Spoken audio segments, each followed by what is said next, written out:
ma'am, and how have you solved them? So this is still in relevance to your speech, ma'am. What would be your personal problems, ma'am, and how you would solve them, ma'am? Thank you very much. So sa ako especially kinang sa illegal drugs, mag-lisod jud me mag-conduct sa operations kung wala yung support sa community. And then, kanang itong accuracy sa pag-report, kay usahay ng good, kung dili, kaning i-validate ka muna namo, no?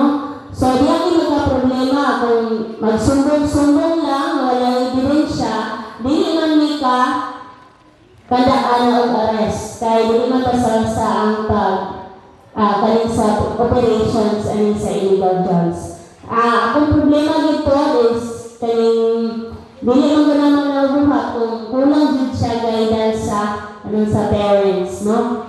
Dili may ka-control kung wala po sila mag-una na din sa balay. So, mo na yung conduct ni mga